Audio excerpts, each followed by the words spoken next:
Good afternoon. My name is Greg. I'm doing my persuasive speech on the benefits of local organic food versus non-organic, non-local GMO types of food. I was waiting for another person, but they're not going to be able to make it, but I do have. All right, so there's so many options when it comes to food, and the non-GMO, non-organic, non-local stuff is very easy to get. I mean, you can go to any fast food place, and a lot of this has to do with time. You know, it's when you're coming home from work, it's a lot easier to just grab something, pick something up, but a lot of people don't realize how harmful non-organic and GMO processed foods can be. So let's say you decide to go to the grocery store.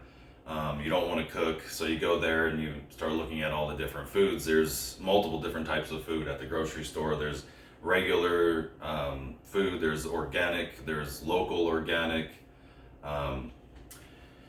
Now, a lot of people don't even understand what GMO means. GMO stands for genetically modified organisms, and what they do is they go inside the food and they modify it genetically to benefit humans, I guess you would say. So if you take a piece of corn and you genetically modify it to need less water, then it helps the plant, it helps produce, but it's not necessarily good for us humans. Now, a lot of countries, they won't even use GMO. They don't want GMO in their country. For example, Zimbabwe doesn't allow any GMO. They've been trying to get them to use GMO for years, and they're not doing it. Now, some of the benefits of local organic foods is, according to Michigan State, it actually helps the environment. Because it allows the local farmers to maintain their farmland and keep it up and keep turning it over and maintaining it, instead of by buying foods from China. You're just helping China's local areas, and it doesn't do anything for us. Now, according to One Green Planet, there's multiple benefits for organic non-GMO foods. For example, one would be they have greater nutritional value. It helps the local economy because all those local farmers, if they can't get their products out further, then it's up to the local community to help them out and produce better foods for us. There's also a website I went to called Chomps, and they kind of break down even more specifically why the GMOs can be bad for you.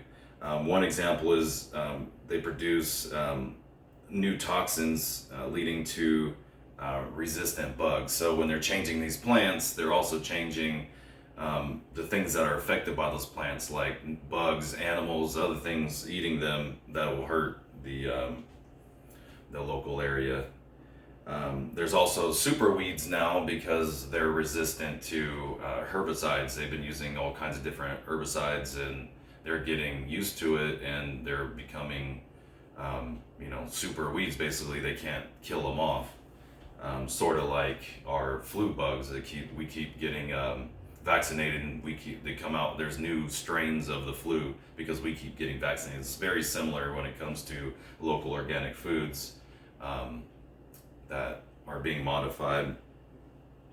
Another instance that chops.com gave was believe it or not, GMOs can actually cause cancer, and they also are bringing out new allergies. When food is genetically modified, your body might not be used to that new form of food because your family history has been using regular corn, let's say, and then all of a sudden it gets genetically modified. Your body's not used to it. You create an allergy that was never even there in the first place.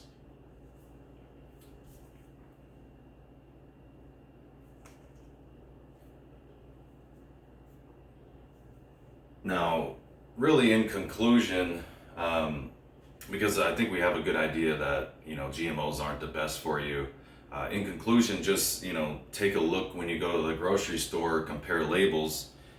For example, this is honey from Zimbabwe, and it only has one ingredient, which is honey. And that's the case with many different things. If you look at labels from foods that we have in the grocery store that are from other countries like England or Germany, and you look at those ingredients and you compare them to similar products that are made in the USA, you're going to see probably 10 other ingredients that are in there versus the stuff from other countries. So the one problem that comes with organic foods is it can be expensive. I know I've talked to several people and they're like, oh, it's just too expensive. It's, costs twice, 3 times as much as a regular apple. Let's say you get an apple for $1, organic might be $3.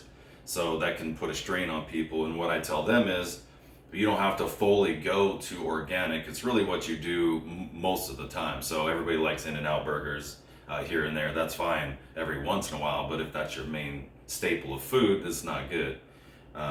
So if you're having trouble with the cost, if you can, grow your own stuff, your own little garden. I personally have all kinds of vegetables, fruit trees, lettuces, basically anything I can grow, I grow myself here. And if I don't grow it here, then I'll get it from a local farmer or a local grocery store that focuses mainly on organics.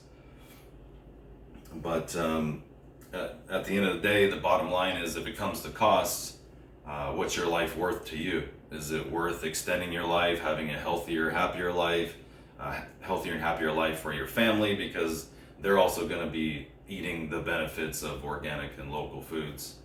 And that concludes my